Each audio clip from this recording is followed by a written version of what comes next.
ஐயனார் துணை சரியில்லை. அடுத்து வர எபிசோடில் நம்ம நிலா இருந்துட்டு இவனை நம்பி இதுக்கு மேலே நான் இந்த வீட்டில் இருக்கிறதா இல்லைன்னு தயவு செஞ்சு எல்லாரையும் என்னை மன்னிச்சிடுங்க. இனிமேல் எனக்கான வாழ்க்கையை நான் ஆரம்பித்தே ஆகணும். என் அப்பா அம்மா கூட நான் சேர்ந்தே ஆகணும் அப்படியே சொல்லிட்டு நிலா இருந்துட்டு வீட்டை விட்டு வெளியே போகிறோன்னு சொல்லிட்டு கிளம்புறாங்க.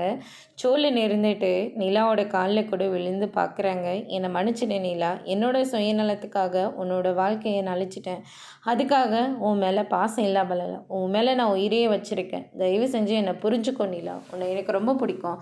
என்ன உனக்கு பிடிச்சிருக்கலாம், ஆனால் உன்னை எனக்கு சுத்தமாக பிடிக்கல. இனிமேல் உன் முகத்தை பார்க்கக்கூட எனக்கு பிடிக்கல. தயவு செஞ்சு என்னை விடு. இனிமேலாச்சும் நான் நிம்மதியாக வாழணும்னு ஆசைப்பட்றேன் அப்படின்னு சொல்லிட்டு இனிமேல் இந்த பொய்க்கூட்டத்தோடு நான் இருக்க மாட்டேன் அப்படின்னு சொல்லிட்டு நிலா அங்கேருந்து கிளம்புறாங்க. அதுக்கடுத்துதான் பின்னாடியே நம்ம சோழன் சேரன்னு சொல்லிட்டு எல்லாருமே போய் நிலாவை சமாதானம் பண்ண பார்க்குறாங்க. அதுக்கடுத்துதான் சோழன் இருந்துட்டு நிலான்னு சொல்லிட்டு பின்னாடியே துரத்திட்டு ஓடுறாங்க. திடீர்னு ஆப்போசிட்லேருந்து வந்த காரு நம்ம சோழனை மோதிடுது. அதனால் அவங்களுக்கு ரொம்பவே அடிபட்டுருது. இதை பார்த்துட்டு இருந்த எல்லாருமே ரொம்பவே ஷாக் ஆகுறாங்க.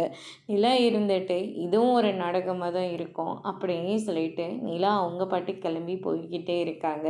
அதுக்கடுத்ததாக பார்த்திங்கன்னா நம்ம சேரனெல்லாம் இருந்துட்டு சோழனை அங்கேருந்து கூட்டிகிட்டு போகிறாங்க. அதோட இன்றைக்கான பிரம்ம முடிச்சிருக்காங்க. சோழன் இந்த மாதிரி நிலைமையில் இருக்கிற போது நிலா திரும்பவும் சோழன் கூட சேர்ந்து வாழ போகிறாங்களா இல்லையன்றதை நம்ம வரப்போகிற எபிசோடில் பார்க்கலாம். தேங்க்யூ.